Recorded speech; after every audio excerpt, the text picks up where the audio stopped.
ตัดสูงพดถึงโพด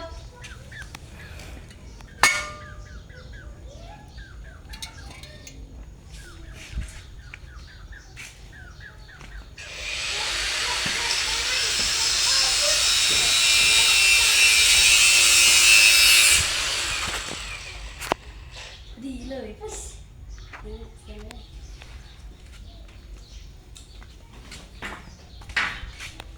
มึงว่าได้บ่150 โลนี่150 โลนี่ หลักโดด ว่าได้ได้นี่หนีบมือกูมึงอย่ากูยกจังสิกูไปยัดมือกูอยู่ไหน นิ้วกลางโอ้มันอันน่ะ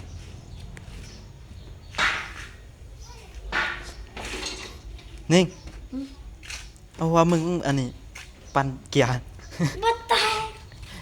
จะสู้กันอยู่งักงัก เฮ้ยซื้อบ่วะหูน็อต ยันยอขึ้นไม่ได้ยันยอลงตูดมึงว่าบ่ไหม บ่ซื้อซึ่ง ทำไมหนอ เจาะไม่เลยโอ้ยจะน้อยกันถ้ากูใส่แล้วจะน้อยนี่มันคือทรงสำได้มึงนี่เจนออกแล้วจ้ะนะ มึงว่า มันคาบุเล่มันติดบุเล่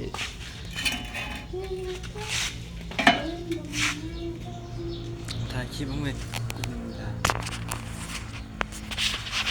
ลองอย่างไอ้ตัวเห็ดอย่างนั้นไอ้แจ็คมันคิดดื้ออีคิดดื้อ เจ็ดนี้ เว้ยไอ้ยังว่าตัวทางแต่ไอ้ลองไอ้แจ็คเนาะความคิดดื้อมันอิงมอยังเลยวะ ไม่เจอฮึ คิดดื้อมวยเลยหรอไม่เอามือนั่งก็ตามจับรถผมมาเหยียบเนี่ยปาดรถมันปิ่นบางแห่งไม่ได้ยางรถจีเห็นมันกูไม่ซื้อเป็นกูมาพูดแต่งนะพอเห็นไม่มาเอิญแพ้กูเอิญ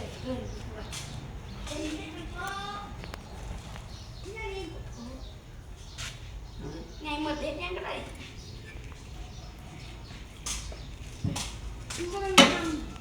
เอาซื้อเกือบมันซื้อน้ำไปดีกว่าอะไรมันเอาเงินที่น้องแบบมาผ่อนคลายเฮ้ยโอ้ชอบพี่ทำไมเห็นเหรอมานี่ไงเงินเลยเนี่ยมันเอาจะไปกินกันตัดผ่านทีจะไปเด็กแม่มาที่บ้านนี้